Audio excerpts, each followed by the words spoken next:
This is Democracy Now!, democracynow.org, the War and Peace Report. It is Climate Countdown. We're live in Copenhagen at the Bella Center, the only global daily news hour, broadcasting on television, radio, and the internet from right here at the Climate Talks at COP15, the Conference of Parties. Our two guests right now are Naomi Klein. She's blogging for The Nation magazine, and she is author of The Shock Doctrine and No Logo. Martin Khor is with us as well. He's executive director of the South Center. He's based in Geneva, comes from Malaysia. And then we'll be joined by the chief climate negotiators from two Latin American countries, from Paraguay and Bolivia. I'm Amy Goodman with Anjali Kamat. Anjali? Martin, can you talk about some of the numbers in the Danish text, the text produced by the Circle of Commitment? They talk about $10 billion to be invested in this.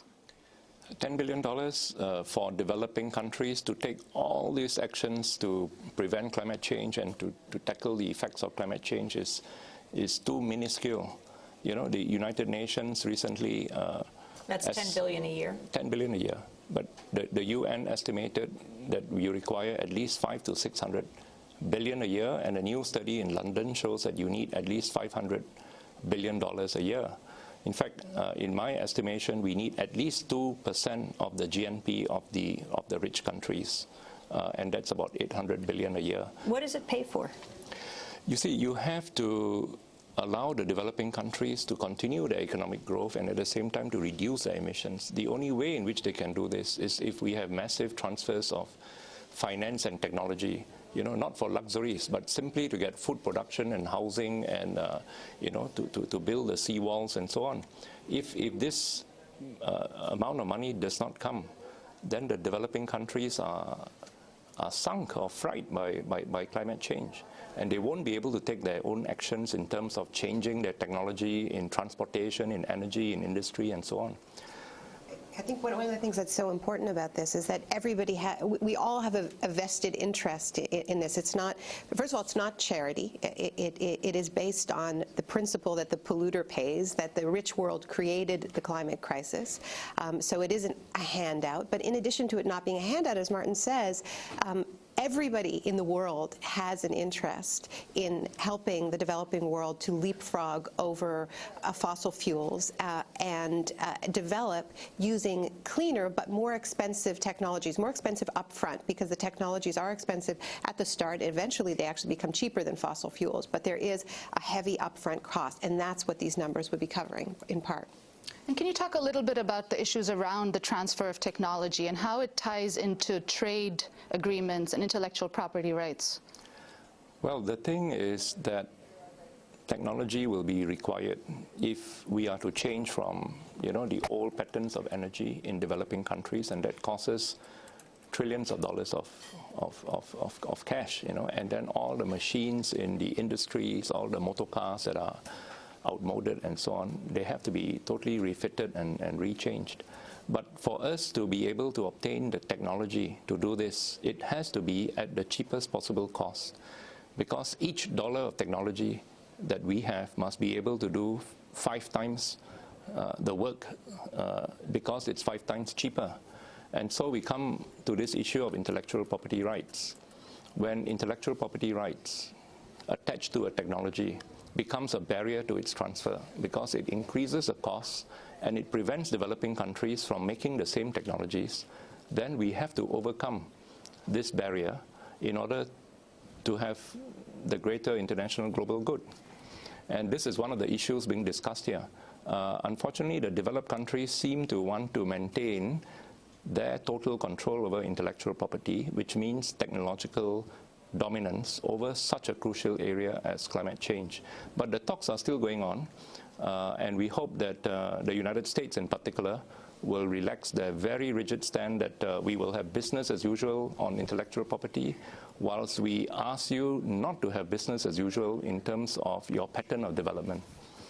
I want to ask a question about, well, for example, very powerful statement of the representative of the Group of 77 in China, Lumumba Stanislas Diaping of Sudan. The representatives here, for example, of Sudan, I mean, will be discredited by many right away, saying, who is he to? I mean, it was a powerful statement about imperialism, that this is a disgrace, that this secret Danish text is actually dangerous right now, that it's a new Bretton Woods. I think the outrage really is that we were told all along there's no such text, there's no plan B. We are not having a small group of people cooking up something.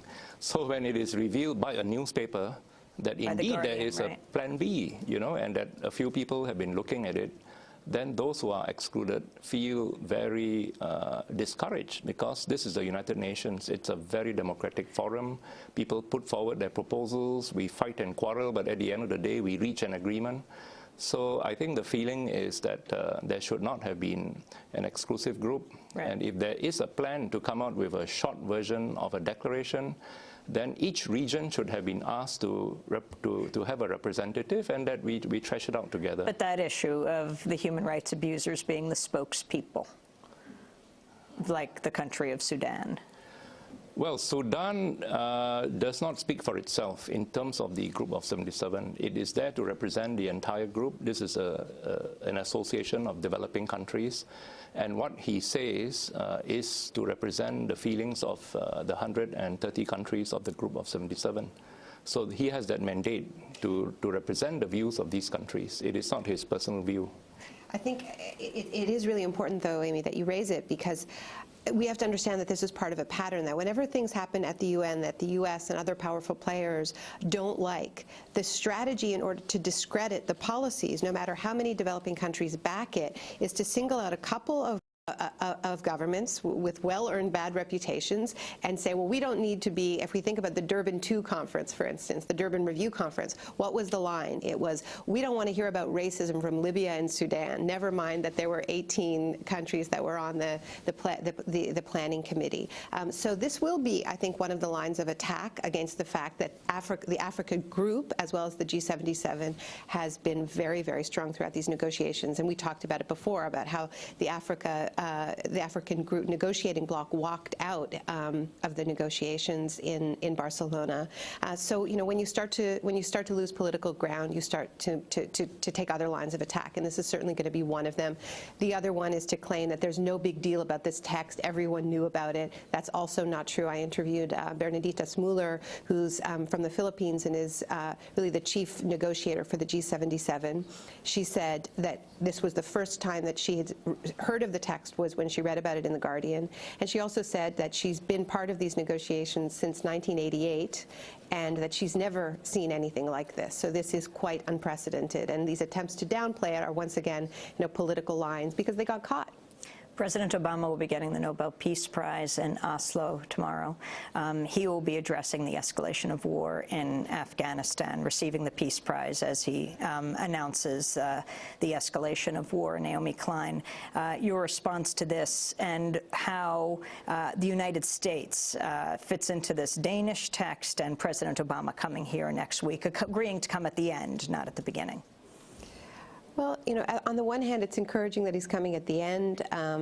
On the other hand, we have to understand how politics works, and I think probably this text, the existence of this text, has something to do with why Obama agreed to come to the end. I mean, most people here have observed that Obama wouldn't come unless there had been some sort of a guarantee of an outcome that would have been acceptable to the United States, and clearly they thought this Danish text was going to be adopted. But you know, if we think about Afghanistan, even coming back to the headlines that you read earlier about Zelaya, you know, 1 year into the Obama administration, I think that we're seeing on so many of the key issues that we really believed there would be change, or where change was promised, that there was a new era of relationships with Latin America, that there was going to be a much less aggressive stand when it comes to the military, the financial sector, and now climate change.